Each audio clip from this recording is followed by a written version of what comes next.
Portland look? So Sam, I'm curious, do you play guitar? On good days. No, I'm not gonna play it, but yeah, I do. Nice. Yeah, you know, there's people who play guitar, and then there's people who play guitar. I don't play guitar. You know, I play guitar, but then there's people like Prince that can make the guitar do anything they want it to do. That's not me. Are you going to start us off with a musical interlude? Certainly. There's this Facebook video that goes around with he's playing Shaka Khan, you know, unplugged, and he's sitting in a chair, and it is just incredible. He doesn't miss any of the notes. If you ever get a chance to see it, just ladies and gentlemen, I believe we are now live on YouTube. Are we live now? Oh, we're a movie star. Andrea's laughing at us and stuff. Old people. She's like, old people. Make sure you get your hair all combed there, Sam. Well, you got to. You know, your mama always tells you, look right, wear clean underwear. So here I am. Just in case you're in an accident, right? Okay, well, let's call the March 2nd meeting of the Sacramento Housing Redevelopment Commission to order. Because the meetings are currently being held remotely, comments may be emailed to public comments at shra.org, and they'll be read into the recording during the meeting. Comments also may be made by phone, I can say that, by dialing 888-970-1444 to comment during the Citizens Comment agenda item. Please call after roll call has ended. To comment on a specific agenda item, please call at the beginning of that agenda item. We're going to ask all staff and commissioners to keep your microphones muted unless you're speaking. And I will look around for both electronically raised hands and people waving their hands to comment during the meeting. With that, we'll go to roll call. Vicki, roll call, please. Let's see, Morgan. Here. Nunley. Here. Ross. He gave a thumbs up. Okay. Starks. Here. Commissioner Starks and yes. Commissioner Wu. Here, present. So you're one short of a quorum right now. I do have several others that should be joining shortly. So, but this first item is not action. You'll probably go ahead and. Okay. Did you call Osmany, or I'm sorry, no. I don't see her. Did I miss someone? Okay. We wish. So we'll hold off on approving the agenda unless somebody has a correction to it. We'll touch back on that as soon as we have quorum. Seeing no corrections, we'll intend on hearing items 3 and 4 together, I believe. Any citizens' comment from the general public not on agenda items? Yes. And I do also have this a report back on citizen comment. Oh, here's your quorum. Excellent. So we talked about it at the last meeting, and we added to the agenda a citizen comment report. If there was anything to report out about the last comments that were received, you all probably remember that at the last meeting. So we had 3 comments. One was related to applying for housing at Marisol Village. One was about an income calculation policy, and one was about the Shelter Plus Care program. And I was able to successfully forward all those comments over to staff who were successful in following up with all the folks. All right. Any new comments today? And there is one so far.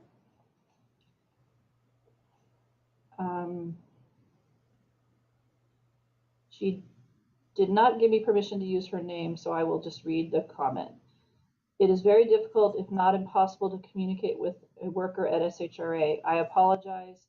I come here with my questions and concerns. During your last meeting, I was concerned about receiving compensation from California Victims Compensation Board as I was a victim of a crime. Thank you for forwarding my concerns, as I was later contacted by Ellen, who is a supervisor in HCV department. She explained that it is a HUD exclusion. She also stated that not everyone will know this and may attempt to view it as income when I report it. I would like to request that I be sent a letter that states this, as well as where the exclusion is listed, to avoid what could still become an issue for myself and SHRA once this is received on my end. Can I be contacted so that I know my request has been received? Thank you. All right. And that's the end of the comments. That is, so I will do, I will send this comment over to staff, and then I'll report back next time after they follow up. Excellent. Let's go back to the approval of the agenda. Unless there's any corrections to the agenda is approved with hearing item 3 and 4 together. Seeing no objection, the agenda is approved. Approval of minutes, February 16, 2022. Any corrections to the minutes? Seeing no corrections, the minutes will be corrected as submitted without objection. No objection, they are approved. That takes us to consent. AB 361, Brown Act, remote meeting during state of emergency. I'll take a motion on that. I'll make a motion. A second. We have a motion and a second. Vicky, roll call. Amanfor, Aye. Morgan, Aye. Nunley, Aye. Ross, I need point of clarification on that, so. Point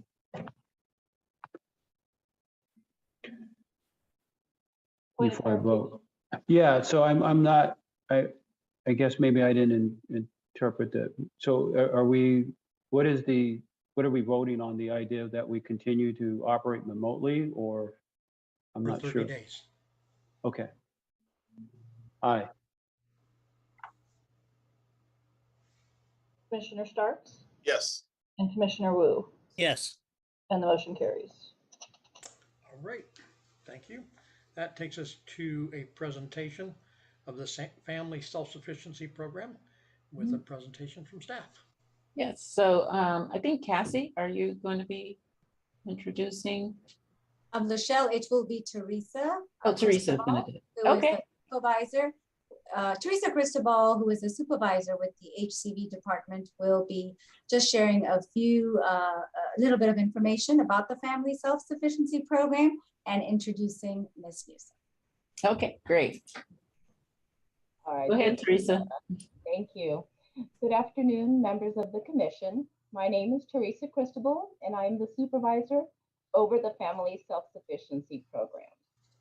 Family Self-Sufficiency, also known as FSS, is a HUD program that supports current Housing Choice Voucher participants with personal goals, with the ultimate goal of reaching self-sufficiency at the end of the 5-year voluntary program. Our FSS caseworker works with the FSS program participants, helps them develop their long-term and short-term goals, connects them with resources, checks in with them regularly, and cheers them on along the way. As FSS participants increase their earned income from employment, HUD matches their increases in what is called an escrow savings account. At the end of 5 years, if all goals have been met and the family is off of welfare assistance and suitable employment is obtained, the family then receives the accumulated escrow savings. Graduates often use these funds toward a car or down payment on a home. One of our recent FSS graduates is here today to share her story. She worked hard and excelled in FSS, graduating with an escrow check of over $20,000. Here to share her story is Andrea Newsom. Well, hello, everybody. I'm excited, and I wrote something, so I'll just start off with thank you for making this happen.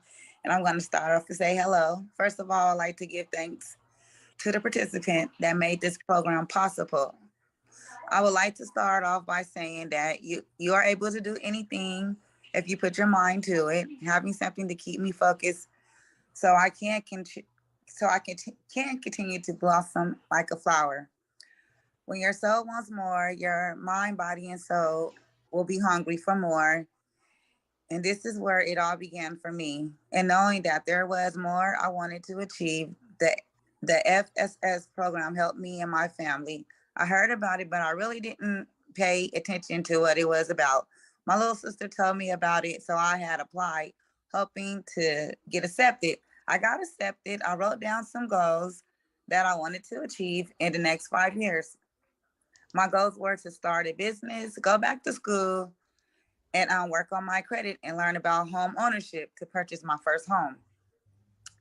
I would say today that after 5 years, I have completed all these goals except for one, but I'm still working on it, which is to purchase my first home. I promised myself that within the 2 years, within the FS funds, I will receive from this family assistance program, I would use it to put down on my first home. I am so excited and happy that I was able to achieve the goal. I set myself up and received my future benefits, and I saw my escrow account grow every year and was amazed at what I was accumulating because it can be done over 5 years. I got over 20,000 after completing this program, and it was a blessing. I was so happy, and my journey doesn't end here. I still got a lot going on, and my money is in a safe place, and I will be putting that FSS money towards my first home purchase. I just want to thank the family self-sufficient workers for being able to reach out to me, being there to understand my goals, as well as helping me with my goals and completing by providing access to budget training, home ownership workshop. I worked hard to getting where I am today, and I am self-sufficient, and I am still on the housing program, but one day that will change when I purchase my new home. So, All right. right here, and I am excited. I did that, and I was focused the whole time. I had some ups and downs, but I still made it happen. And the goal is still to purchase my first home. Well, excellent, excellent. I know that a couple of commissioners want to say something, so I'm going to go ahead and open the floor, and we'll start with, well, I don't see any hands up at the moment, but I know Sam always wants to say something. Well, of course, Andrea, we're so proud of you. Oh, thank you. I'm proud of this is no small accomplishment, and this is why we do what we do here. You know, this is exactly, you are the exact reason why we're here. And so, you know, as we've helped you, you turn and help others. You tell them about your success. That's your responsibility.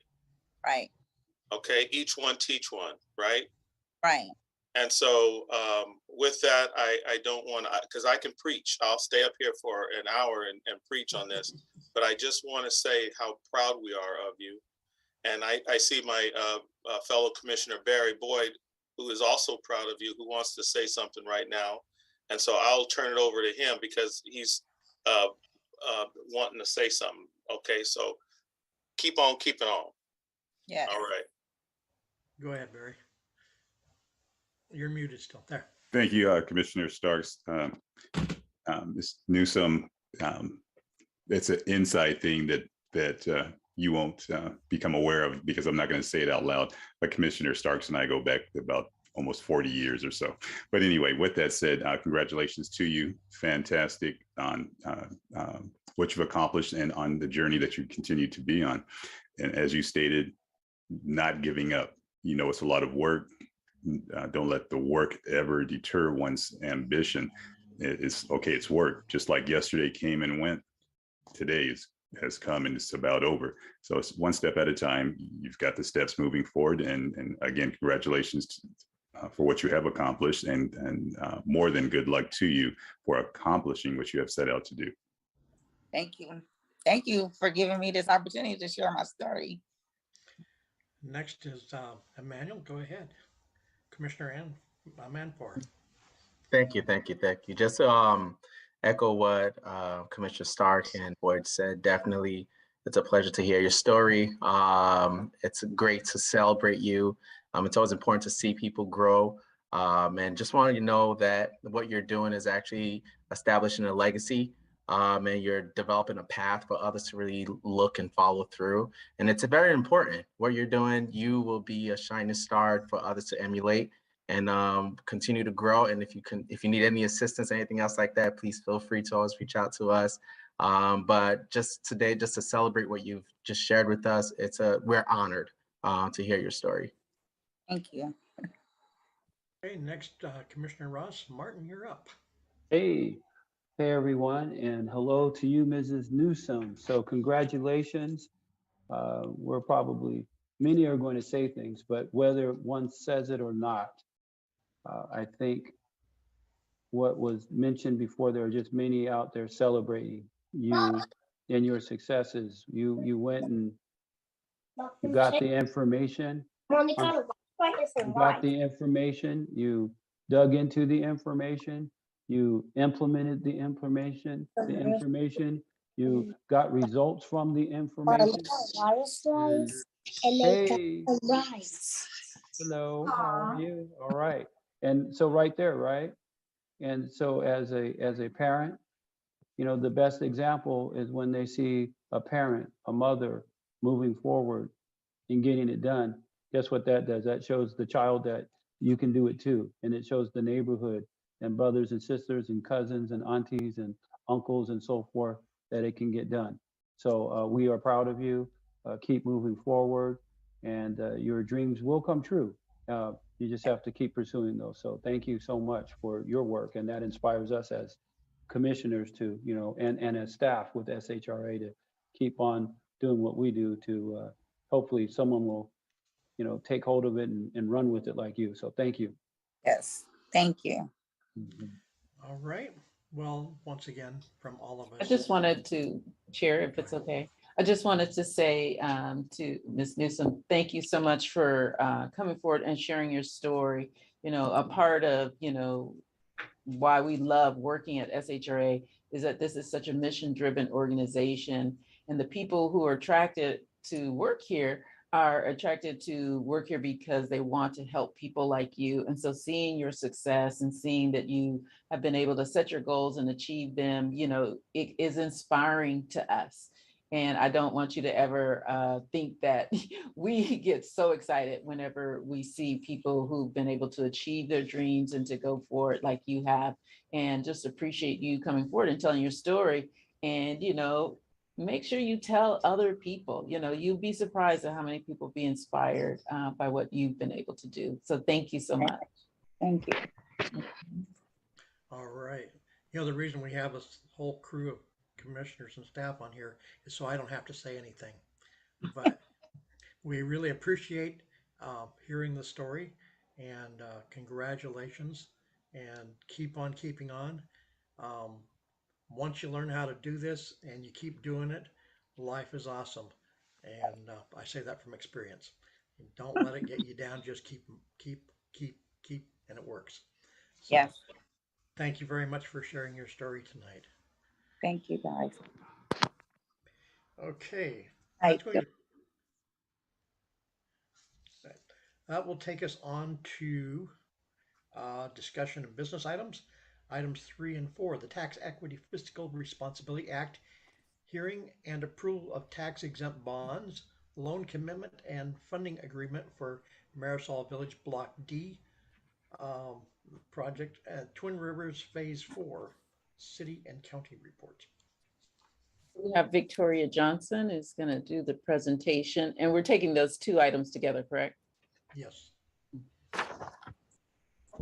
Good evening, commissioners. It's nice to see everybody. I'm going to share some photographs, some good news, give a little bit of a status report on Marisol Village, and then highlight the action items that we're bringing to both the City Council and the Board of Supervisors. So Marisol Village, we all remember by now, it's 427 homes spread across 5 blocks. And we reference them by the blocks. Once the project is built out, we will no longer call them A, B, C, D, and E, but for now it helps. Here's a photo from about 2 months ago, the construction at Block A. Block A is the primary block at the corner of Dos Rios and Richards. It will be the block that has the community center, the resident services offices, the property management offices, the swimming pool, and a number of other recreational facilities. This is Block E. This is the block that is the most far along. It will be the first block that folks are moving into, that will be moving in by the end of April, if all goes well. You can see that lovely kitchen. I really, really like the kitchens. Everybody that sees the kitchens likes the kitchens. Here's the park. The park is essentially completed. We have plants, trees. We have a beautiful entry sign sculpture, 2 amazing playgrounds. If you have not yet seen the playgrounds, you will become a kid again once you see them. One is for the younger children and the other is for the older children. We had a tree planting day in October. A lot of residents came out, children as you see, and we did a community volunteer planting event and planted 48 trees. The garden is also completed. We have had really good response. We have, I think, 8 residents have signed up to be part of the inaugural group of community gardeners, and that work will be getting started in April as well. The garden has 38 plots, and they're big, so there's going to be a whole lot of vegetables and fruits. We even have fruit trees that have buds on them all around the perimeter of the garden. We have, as part of the Choice Neighborhoods program, several community engagement projects. In addition to the tree planting, which is ongoing over the next few years, we've had an artist collective, a neighborhood artist collective.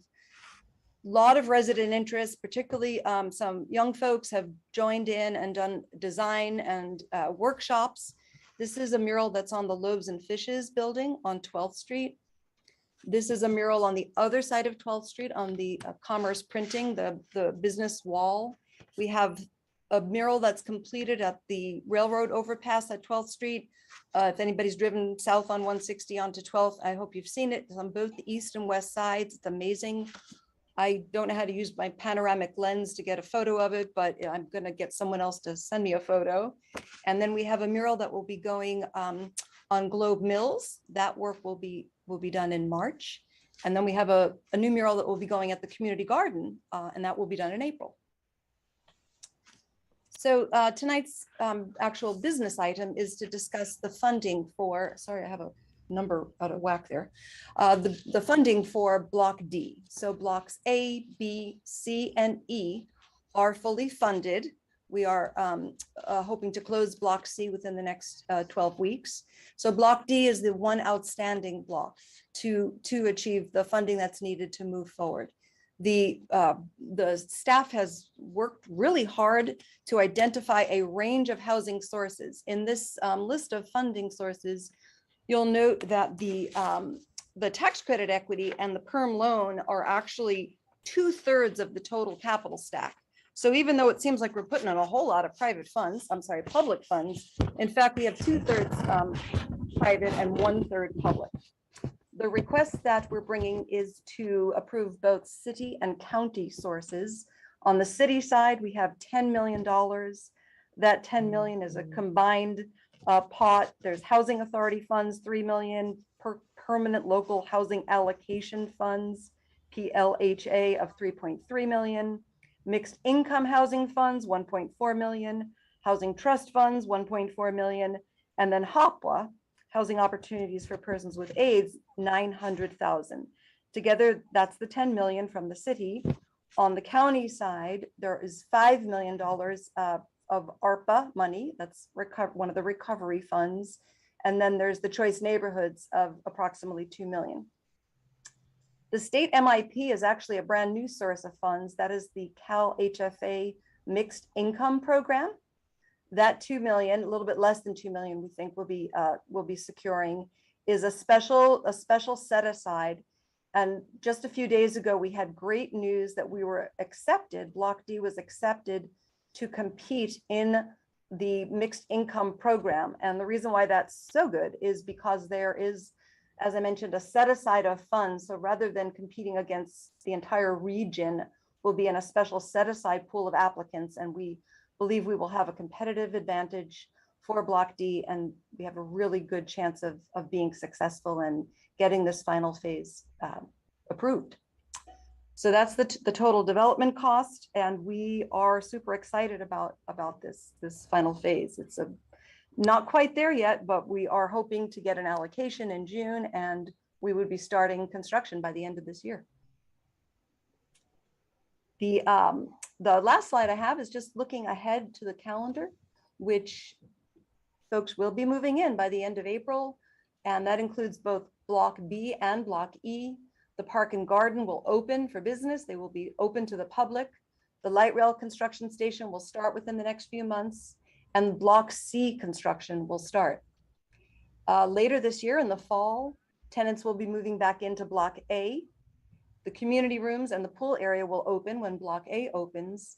And the, I wrote light rail station construction begins twice, so forgive me. The light rail station, first the track alignment will begin, and that will happen in April through June. So if you drive south on 12th Street, you'll see a lot of barricades and traffic will be impacted. The actual station itself, which is the track and the other improvements, that will begin in the fall. And then Block D to start by the end of this year, and just 2.5 to 3 years from now, the project will be completed. So with that, is there anything else, Christine, that I need to state for approval? So thank you very much. Welcome to answer any questions. All right. If we could, all right. Questions and comments of commissioners. I see Commissioner Boyd has his hand up. Go ahead, Barry. Thank you there, Chair. I do have a question. I was trying to find it in the paper version as well. The $10 million from the city housing fund. I'm trying to remember what is. Let me ask it this way: the city housing fund. Oh man, I'm sorry, I just can't think of the name of it. The $10 million coming isn't the city housing fund that's currently at a total of $10 million. I think I'm thinking of two different things. I see the director shaking your head that. I think you're probably referring to the City Housing Trust Fund that they talk about, and it gets confused with the city housing funds that SHRA administers, but they're two separate pots of money, but it does get very confusing when you're like, which one are they talking about? So the one that we're referring to are the housing funds that we receive on behalf of the city for projects. Thank you very much for that. Not the other one they talk about. The trust. Thank you. And that's because the other has been in conversation with as of yesterday in city council meeting, as last week as well, so forth, so on. And I was like, wait a minute, the whole funding of that account is only $10 million. Not to say that I'd still vote for us to get it, or SHRA to get it, but and at the same time, I'm thinking city housing fund only 10 million bucks. We have a problem, but that's the only question I had. Thank you. Yes. All right. I see Commissioner Ross has his hand up. Go ahead, Martin. No questions, but just a comment. Thanks for showing those beautiful pictures. I get motivated by seeing all that happening. Looks really good. So that looks like a first-class place for anyone to live. And I enjoyed the kitchen also. That kitchen looked really good. So good work with the team there. Yeah. Hope more projects come up like that. Folks need them. Mm-hmm. If you wanted a fantastic appreciation of that, Martin, you would have been there before we started. Then you really appreciate what they've done. Oh, yeah. I know. Maybe we should start off when we do the presentations with kind of what it looked like before. Do you have some in your stack? Oh, okay, yeah. So, yeah, we're gonna do another presentation. So I think you might be able to get a glimpse at what it used to look like before. I literally, when I stand there, I'm in awe because I can't believe of where we started and how much, in terms of density, which without feeling like it's too many people, it's just amazing. I know in a pool, in a community garden, and Absolutely. large plots, with inflation and heat, but that's money right there. People are going to really appreciate that. So really, I mean, in a real sense, I never thought about it, but today it really counts. So that's great. The old property was built in 1942, Martin. Wow. Yeah. That's when my mom and dad were coming up. So that's good. Yeah. That's a long time ago. All right. Any other questions, comments? So I will take, is there any public comment on this, Vicky? There is none. Okay. I will take a motion and a second. I'll make a motion. Okay. Motion I'll by second. Emily, I'll second it. second by Ross. Roll call, please. Amanfor, Aye. Boyd, Aye. Morgan, Aye. Nunley, Aye. Ross, Aye. Dejavu, Aye. Starks, Yes. and Commissioner Wu. Aye. And the motion carries. All right. Thank you very much. That will take us on to a presentation on the Rental Assistance Demonstration Rad Program Update. So we are getting set up here for our next presentation about the Rental Assistance Demonstration Program. And a lot of work has been going into this, and we're so excited to really kind of share with you our progress, where we are and where we're going. If you remember, this is something initiative that we started quite some time ago. I mean, technically, what you're going to see with the rental assistance demonstration, as well as what you just saw with Marisol, all started back in 2007 when we did a whole asset repositioning. We looked at our entire portfolio and we started to make plans as to how we were going to reposition them and make them sustainable over the next, 50, 60 years. And so we're seeing the fruits of our labor and a lot of hard work. So I have Mark Hamilton here, who's going to do that presentation. I can do it. There you go. All right. Hi, good afternoon, commissioners. My name is Mark Hamilton. I am the director of RAD and maintenance here at SHRA, and I'm going to be presenting just a short presentation. I know that the packet that you guys received was pretty thick, but it's mainly pictures in there towards the end. But we're going to kind of go through like the history of RAD, the significance of the program, and then just some of the efforts that we've made over the last few years working on the RAD program. RAD, for those that don't know, that is the Rental Assistance Demonstration Program through HUD. So as you can see here on the slide, like I said, RAD is the Rental Assistance Demonstration Program, and that really allows for us to convert our public housing units over to a Section 8 platform. And the reason why that this program was kind of put together is there are billions of dollars of backlog of deferred maintenance within the public housing program. There just isn't enough money every year to tackle all of the capital needs that we have throughout our public housing portfolios. So a measure that Congress passed back in 2012 was to create the Rental Assistance Demonstration Program, which was a cost-neutral program to HUD that would allow public housing to convert to this Section 8 platform, which then would in turn allow for public housing programs to leverage their properties to secure private investment and leverage debt to tackle some of that backlog. So there are plenty of key features of this program. One of which is a key requirement from HUD is that we have to address all of the current capital needs for every project that we put through and seek approval from HUD to kind of submit under their process. So anything that needs to be improved right away, anything that's at the end of its useful life, we have to take care of it. It's a core requirement. All these projects are also subject to an intense environmental review. We have to look at energy efficient appliances. We have to actually work hand in hand with our residents, with our resident advisory board, and they have to be consulted every step of the way. And very similar to the Marisol Village project, every household has a right to return if displaced as a matter of the rehabilitation work that takes place with RAD. Some of the other more important features of RAD, in addition to that, this really provides some financial stability for public housing. For those that don't know, the budget for public housing is really subject to the federal budget that gets passed every year.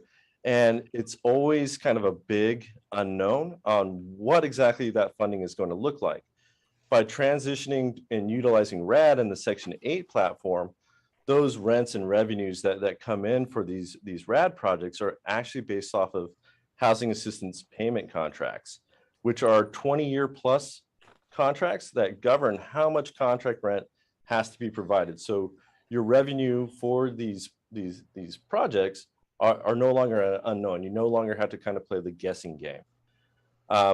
Another key requirement is that they have to remain affordable in perpetuity. They're governed by multiple regulatory agreements, of which HUD is still a part of, and they're usually in the primary position when it comes to the different layers of financing that are kind of tied to the properties. They have to be owned or controlled by a public or nonprofit entity. So you can't just have a for-profit developer come in or a for-profit owner come in and take over these properties.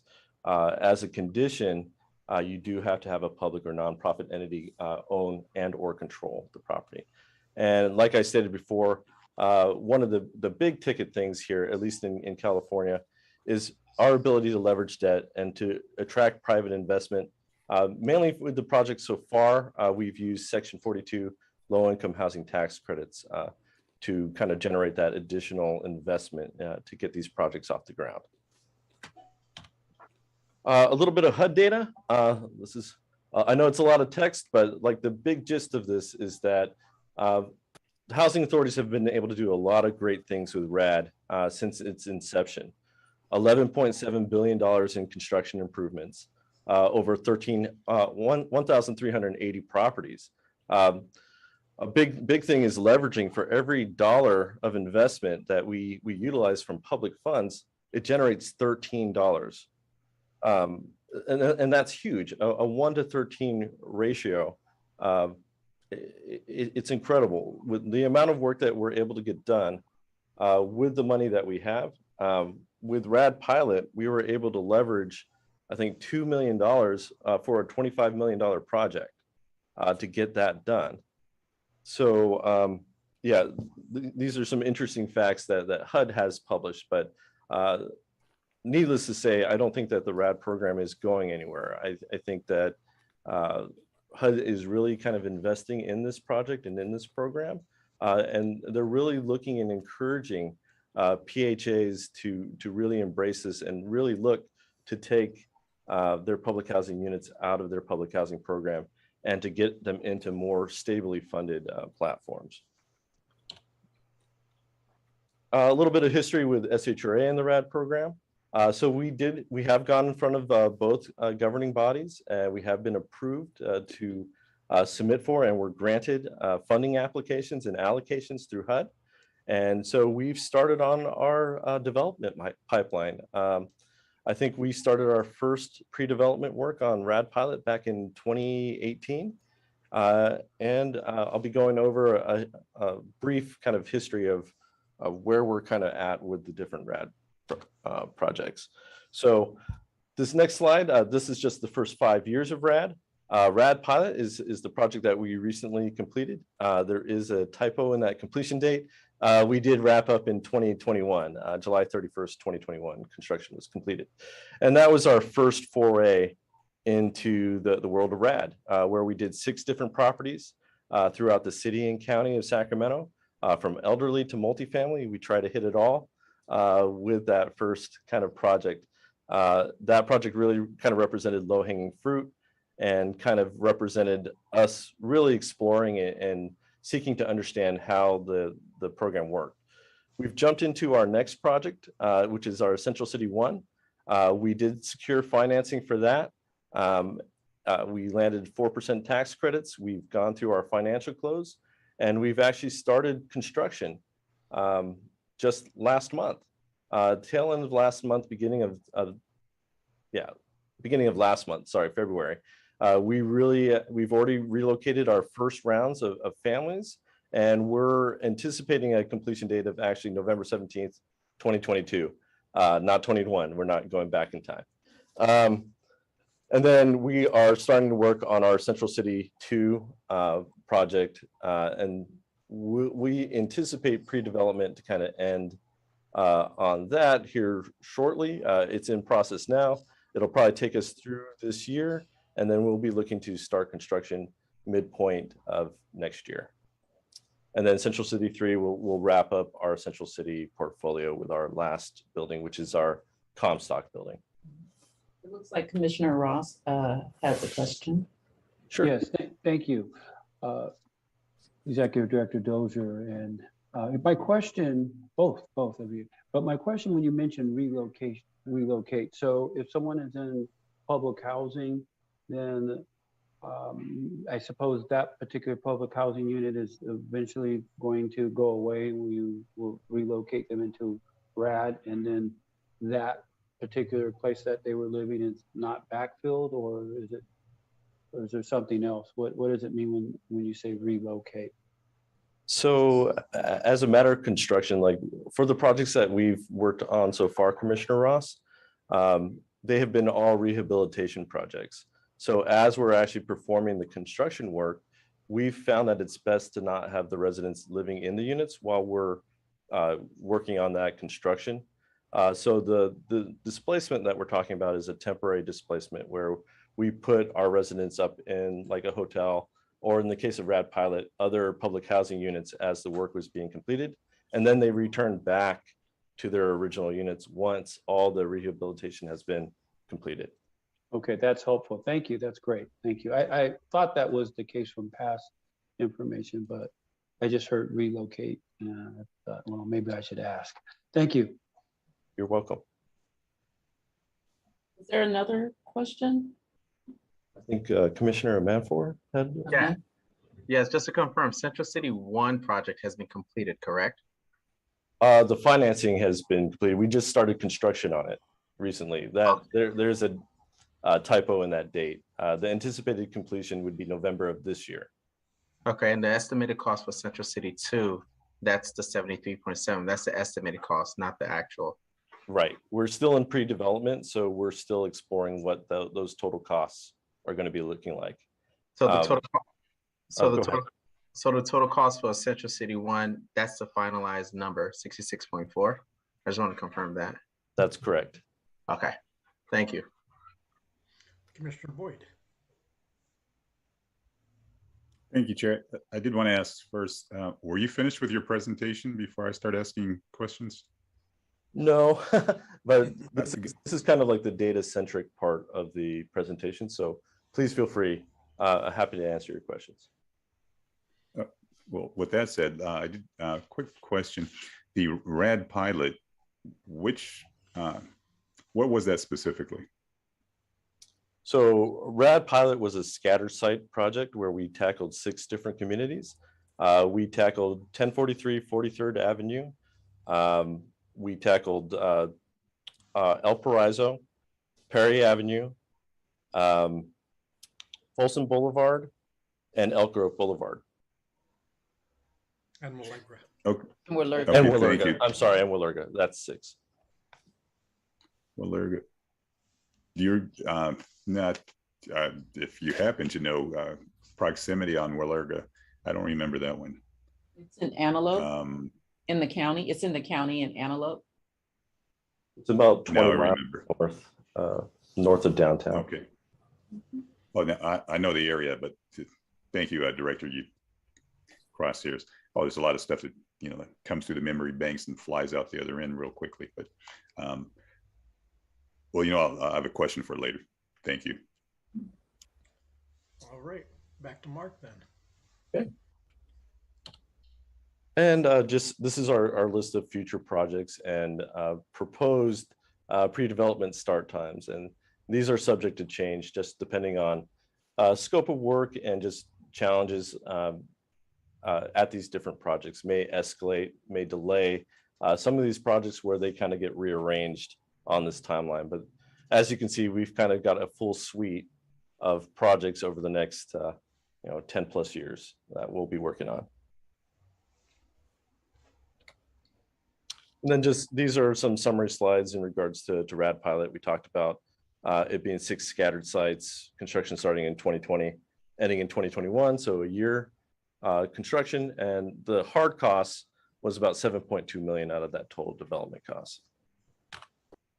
So we have here some of the scope of work that we did at Rad Pilot here at Perry Avenue. So before picture, what you can't really see in the detail here is the amount of dry rot that we had on the exteriors at these buildings where it was substantial, where we had to replace all of the exterior siding. You can see here where we have replaced all of that siding with brand new stucco. Buildings look fantastic. New paint, new siding, new roofs, new windows. We did the works here at Perry Avenue. Some lovely kitchens, brand new floors, countertops, cabinets. All new flooring all throughout. Bathroom, we tackled every single room when it came to the interiors here. Folsom Boulevard, some of the scope of work that we handled here.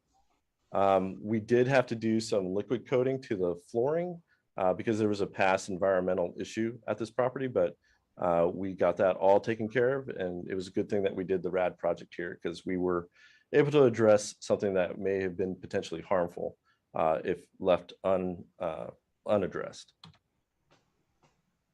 And so you can see here we replaced all new windows, all new kitchens, so brand new countertops, floors, cabinets. Yeah. And all new bathrooms. Then we have 43rd Avenue. So here's a picture of it kind of before. We have this old kind of siding. And here it is now. Replaced the siding, did new paint, new windows. You can see we did some landscaping work here as well. And here are some of the interior shots.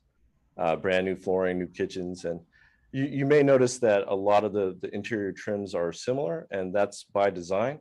We upgraded all the finishes and we made them so that they are easy to maintain and update and upgrade as we need to. And that's really to kind of control costs as we're kind of moving forward into the kind of management of the properties. And here's Elk Grove Boulevard, some of the scope that we performed here. Here's the after shot. Again, here are the interiors that we addressed. More interior shots. El Paraiso. I think this property has like kind of the most significant upgrade, and you'll see that in the next shot here. So we went completely different with like the exterior design here. So brand new paint. We replaced a lot of wood trim here at this property, really enhanced some of the landscape as far as the exteriors. Repaved. I know it's hard to tell because it's a little dirty with that asphalt, but brand new asphalt that we put in there, brand new lighting all throughout. And again, interior upgrades all throughout the property there. Again, here's our bathroom and bedroom space. And then finally, we come to Wallerga. This was the last project to be completed. We were able to add microwaves, new cabinets, a lot of interior work. We had to do a lot of ADA improvements for this property as far as outside work, but I think it was well worth it. You can see where we've updated and improved the interior space here. New curb. This ADA pathway is all brand new that we added onto the property. And we can move on to Central City 1. So here's what the buildings look like now. This is Capitol Terrace at 1820 Capitol. So just really burn this into your minds now, because when we come back, we'll be providing you with an update on what they look like now. Here's some of the common area spaces as they exist now. In progress pictures. And here's our design for the exterior for Capitol Terrace. So you can see it's radically different from what it is now. And here is 626 I Street. We're not going to be doing a whole lot of work here. This property was recently renovated back in 2012, but there are some core systems that we're going to be upgrading, as well as providing some updates to unit finishes. But here's an idea of what the common area spaces look like now and what some of the units look like now. And that concludes my presentation. I'm happy to answer any other questions that the commission has. All right. Starting with raised hands first, and then those jumping up and down. Stajumpa, go ahead. Yeah, was any of the work done by any of our program participants? Were they a part of the redevelopment process? So for Rad Pilot, we did involve members of our training program. They did assist with like cleaning and things like that. We do have a Section 3 requirement on all of these Rad projects, and we're going to be pushing to have residents participate in those activities, but none that I know of so far for Central City 1. Thank you. All right. Well, you guys are more sedate on this one. Just wowed you so much, you're speechless. Yeah. So I've been more intimately involved in the entire process than probably the rest of the commissioners have had a chance to be. And certainly I know where some of the challenges have been, and I'm glad that those are being tackled also. Even when I'm out of town, I hear everything that happens wrong. But thank you, Mark, for tackling that issue that came up last week. You're welcome. So we're glad that that's taking place. Looks good. Looks good. I've seen visionaries. I hear the people talking those properties, and we had our first meeting at the Central City 2 with both Pine Knoll and Big Trees this past month. So looking forward to hearing more on that. Thank you very much, Mark. Oh, can I add just one thing, if that's okay? Sure. So one of the big significant things for these RAD projects is that the Housing Authority is really self-developing these projects. So a lot of the money that would go to external developers, that's actually being kept in-house and being flipped over into other projects. So this is a really big step for SHRA and the agency as we're kind of moving through these things, because we're really kind of developing experience, and we're holding on to more kind of capital that we can use for our other affordable housing projects. So just wanted to mention that. You're not going to hear any complaints from us. All right. I believe that takes us on to the executive director's report. So just a really big thanks to Mark. He's done an excellent job on the Rad program and has really stepped in and just learned a lot very quickly and kept that project really moving along. And we're just thrilled at the results that we're seeing and being able to provide, better quality housing for our residents. Many times in the past, we were really just focused on just, with the limited resources we had, just taking care of major systems and exterior. This is the first time that we've actually been able to get into the interior of the units and make the type of upgrades and changes that were necessary. So just thrilled and excited about all the work that's done. And Mark and His team has just been unbelievable in making it all happen, because it is a lot of work. It is the hardest type of development to do. I tell people all the time, affordable housing is about as difficult as it gets, and then layer HUD on top of that. So it really does require a lot of expertise. So really, really glad about that. So I just had a couple of things on my executive director's report. Our next commission meeting is scheduled for March 16th. So in March, we'll be having 2 meetings. So we have another meeting on March 16th. Please make sure you put that on your calendars. Commissioner Starks, put that on your calendar so that I don't have to call you up and say, where are you? And then on our events calendar, you may have received the notice that we're going to have a groundbreaking on March 15th at 10:30 a.m. for our Cornerstone project. This is another project that's a long time in the making. We've owned this property for this vacant property for quite some time. And this is a collaboration between Mutual Housing and Habitat. So really, really excited about this groundbreaking that is going to take place on the 15th at 10:30 a.m. And then I also wanted to just give you another update in terms of some moves and changes within the agency. Lyra Goff has accepted a position in our SHRA program. That's our Sacramento Emergency Rental Assistance Program. So we're excited for her and wish her well on her venture there. And so we have hired a new clerk, and that is Niku, and she is actually on the line. She's been kind of sitting in, kind of shadowing Vicky for this meeting, but she's gonna fly solo next. Well, we're not solo, but she'll step into this role for our meeting next month. But she actually has been with us and worked in the legal department and then applied for this great opportunity. So did you want to tell us a little bit about your background for the commissioners, Niku? Lachelle, hi everyone. As Lachelle said, I started with the agency almost a year ago. I was just on maternity leave and came back and had the privilege of applying for this great opportunity.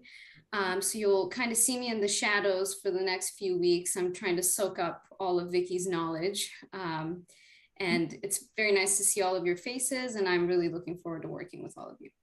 Yes. Welcome aboard. How do you pronounce your last name? Haydarzadeh. Okay, one more time. Haydarzadeh. Haydarzadeh. Perfect. Okay, thank you. Sure. Welcome. Thank you. Thank you. Yes. You'll have to give us a couple months to learn how to say that. Yep. Haydarzadeh. Take all the time you need. We'll probably just call you Niku. Niku works. That's perfect. Niku, yeah. Well, welcome, welcome. Thank you. Thank you. I do have a question. Could ask what? So for the, we usually do. Will we receive an email for the groundbreaking and the various events? So we'll can calendar that. Did that go out already, Vicki? I sent the flyer from Angela. I don't know that it's calendared necessarily, but I did send the flyer. Okay. It may have gone to another email that I didn't check. I didn't. Maybe I missed that one, but I'll look for it. Thank you. Yeah, I got 2 of them. Some come to me and some go to the commissioner one. So I'll check the other one. Thank you. So yes, welcome Niku, and so excited to have you aboard in this capacity, and congratulations on your baby boy. He's just adorable. Thank you, Lachelle. Adorable. And let's see, those are all the things I had on my executive director's report. Okay, thank you. I have one thing I'd like to add to the agenda for our next meeting, if possible, and that would be an update on the info bulletin boards, electronic bulletin boards that we put up at a number of the properties. Mm-hmm. So far, they're all just, except for one of them, are just black, not turned on, and I'd like to find out how soon we can tell the residents that those will be on. The one at Comstock is got pictures that don't mean anything to anybody but me. Okay. I remember some of those things. All right, thank you. We'll look into that. All right, appreciate that. Mhm. And I'm on vacation in Portland, so that's all my report. So Currently, as we speak, or you're going to on vacation? I am in Portland right now, Okay, getting good. wet today. I had to go out How's and the buy night? another umbrella because I wasn't smart enough to bring one. And the Bring weather is the water gorgeous here. here. Yeah, bring the water here. Yeah, send it down. I wished I brought the sunshine here. So with that, we'll go over to items and concerns of commissioners. Don't see any. Mhm. That Hey, would Gil. take us. Yes, sir. Actually, I do. Sorry. My doorbell just started ringing on its own. I thought it was some kid doing something I would never have thought of doing as a youngster. But anyway, I had to attend to that. Sorry for the delay here. I did have a question for the director, because I can't remember the name of the hotel. How or where in the process is the hotel, I believe, on L Street that SHRA is completely, redoing? And the last I remember, it was the great elevator issues of finding parts for that old elevator and so forth, so on. Have we completed that? I don't say we, but has SHRA completed that, or? Yes, you're talking what is about it? Capitol Park. Thank you. Could not Yeah. remember the name. Mhm. So Capitol Park is currently under construction. Mercy Housing, if you recall, is the developer that we're working with. And they're working on it. It's going to be gorgeous once it's done, that's for sure. But yes, it is under construction as we speak. And once it's done, I think it's 134 units of homeless housing. Okay, thank you. I was just through the presentation, and for whatever reason, it just clicked into my head. Thank you. Yeah. Commissioner Ross.